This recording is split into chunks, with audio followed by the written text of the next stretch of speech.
Hello friends, physics plus के YouTube channel के इस वीडियो में आपका वेलकम है।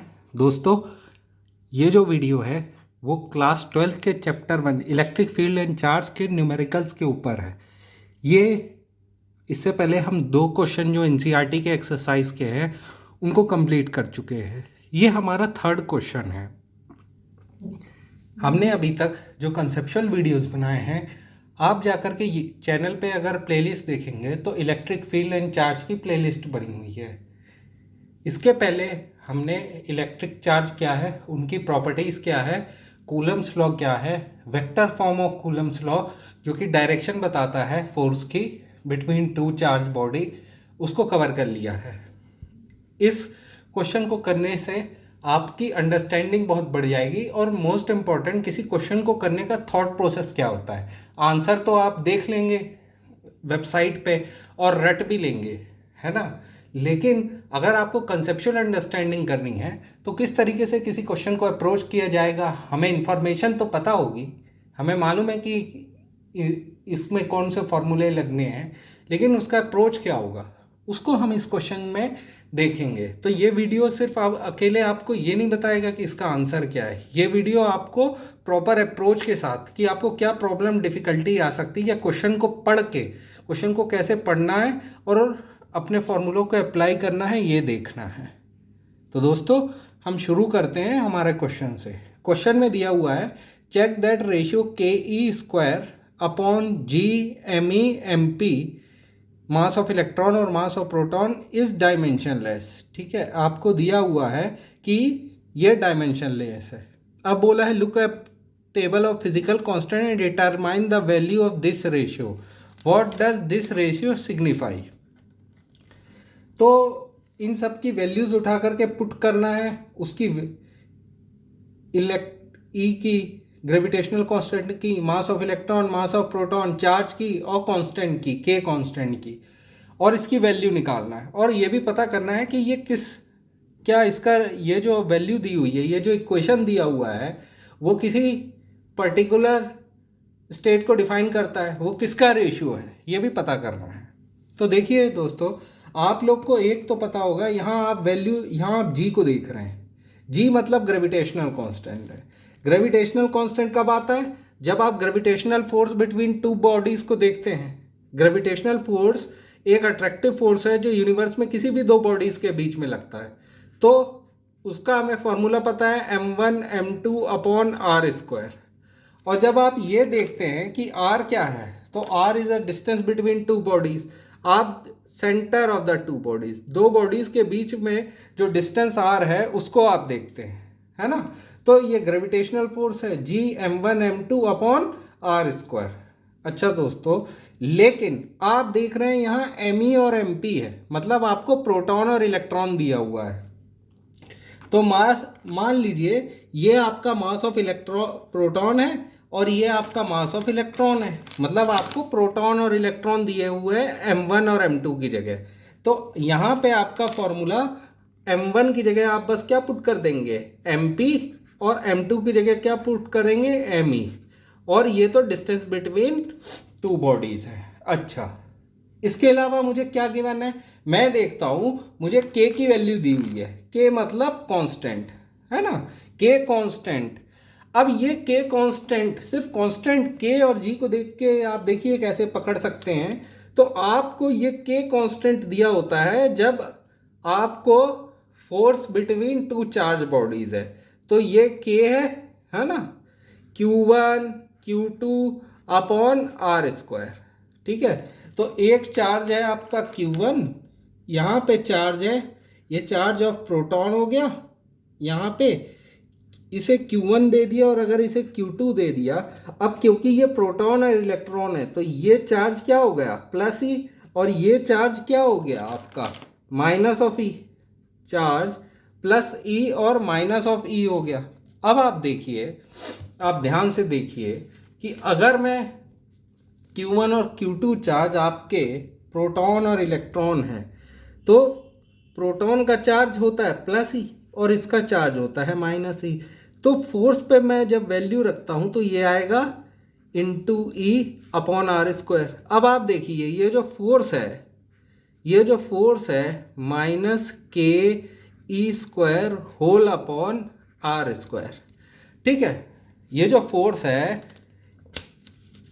ये जो इलेक्ट्रिक फोर्स है, इसमें माइनस ये बताता है कि ये अट्रैक्टिव फोर्स है, ठीक है।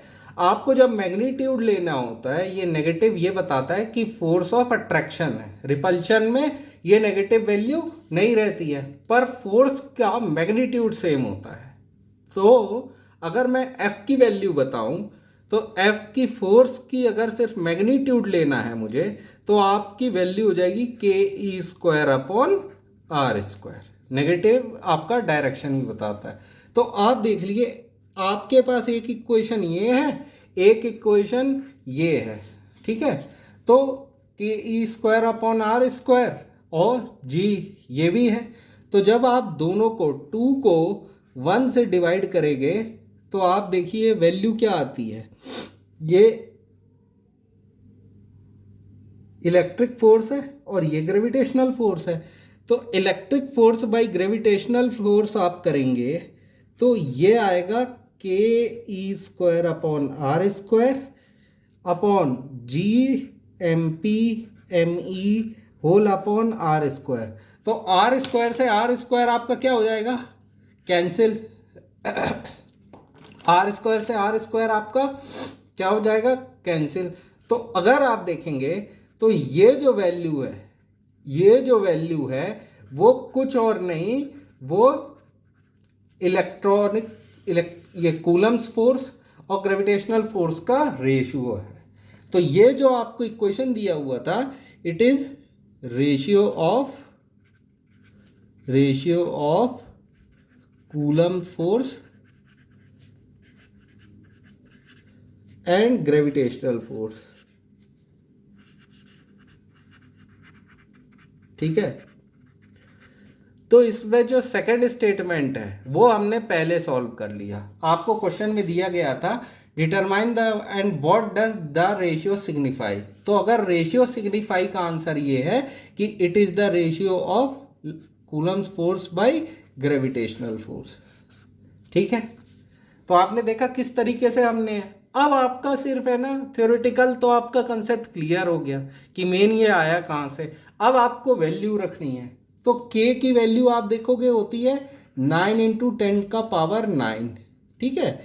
आपका e की वैल्यू होती है 1.6 into 10 to the power minus 19, ठीक है। अब k की आप देखोगे, k की यूनिट होती है न्यूटन मीटर स्क्वायर पर कूलम स्क्वायर, ई की तो कूलम होती है।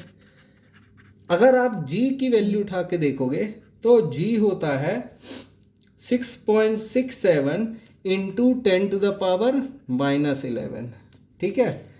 मास ऑफ प्रोटॉन दिया, एमपी मतलब मास ऑफ प्रोटॉन, ये होगा 9.1 into 10 to the power minus 31 kg, ठीक है।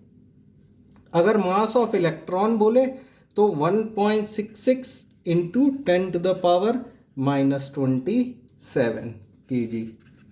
ये आपको वैल्यूज़ दी हुई है। अब अगर इसका मुझे आंसर निकालना है तो आप इसमें पुट कर दीजिए।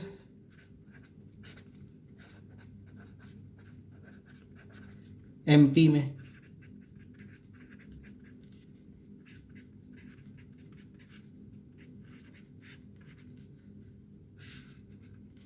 ठीक है। अब आप इसमें निकाल दीजिए।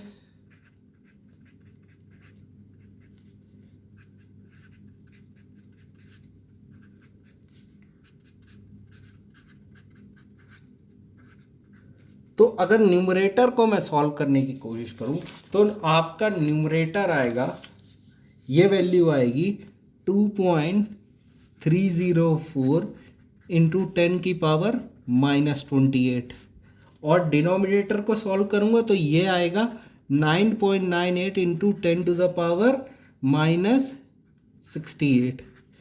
आई एम सॉरी, ये वैल्यू आएगी, ठीक है, इंटू। तो अगर मैं इसको सॉल्व करता हूँ तो क्योंकि ये नियरली इक्वलेंट टू 1 है वैल्यू, तो आपके पास जब बचेगा ऊपर तो ये होगा -2.30 इंटू 10⁻⁻39। तो ये आपकी फाइनल वैल्यू हो जाएगी। सॉरी, ये -68 की जगह -67 होगा और ये वैल्यू आएगी 2.30 इंटू 10⁻⁻37। तो आप देखिए ये किसका रेशियो है, हमने वो भी निकाल लिया और न्यूमेरिकल वैल्यू पुट करके इसका फाइनल आंसर भी निकाल लिया। अब ये डायमेंशन लेस है। ये डायमेंशन लेस क्यों है इसको भी हम देख लेते हैं। अगर आप के की यूनिट देखें, ठीक है, के की वैल्यू देखें, के क्या होता है, के की यूनिट होती है न्यूटन मीटर स्क्वायर पर कूलम स्क्वायर। इलेक्ट्रॉनिक चार्ज की वैल्यू होती है कूलम, तो ये हो गया कूलम स्क्वायर, ठीक है। तो इसकी यूनिट हो गई कूलम स्क्वायर। ग्रेविटेशन की यूनिट होती है जी, ग्रेविटेशनल कांस्टेंट की unit, sorry, newton metre square पर किलोग्राम स्क्वायर। और मास है तो दोनों की यूनिट केजी, तो ये क्या हो जाएगा केजी स्क्वायर। ये कैंसिल, कूलम स्क्वायर का coulomb square cancel, newton metre square by newton metre square, ये क्या हो जाएगा 1। तो ये क्या हो गया डायमेंशन लेस। तो ये क्या हो गया आपकी कोई डायमेंशन नहीं बची। Newton upon newton, newton metre square upon newton metre square, कोई यूनिट बची ही नहीं। तो ये जो वैल्यू है इसके साथ कोई यूनिट नहीं आएगी। It is dimension less, it is dimension less quantity. तो ये आपका फाइनल आंसर है। अब दोस्तों अगर आपको इसी तरीके से आप इसी स्ट्रक्चर्ड वे में पढ़ना चाहते हैं तो प्लीज़ प्लीज़ प्लीज़ आप देखेंगे हमने कंसेप्ट्स को पूरी तरीके से क्लियर किया, उसके बाद क्वेश्चंस पे आए, फिर कंसेप्ट वीडियो को रेगुलरली अपडेट करते जाएंगे क्योंकि क्लास 12th है और कोशिश करेंगे कि अक्टूबर नवंबर तक सारे वीडियोस नीट और जेई के साथ अपडेट हो जाए। तो आप चैनल को सब्सक्राइब कीजिए, लाइक कीजिए, शेयर कीजिए और कमेंट कीजिए कि आपको किस तरीके से और पढ़ना चाहते हैं या कोई ऐसा टॉपिक है जो मैं कवर करना चाहिए मेरे को। तो आप अपना सपोर्ट देंगे तभी चैनल अच्छे से ग्रो होगा, ठीक है। Thank you, have a nice day and जय हिंद।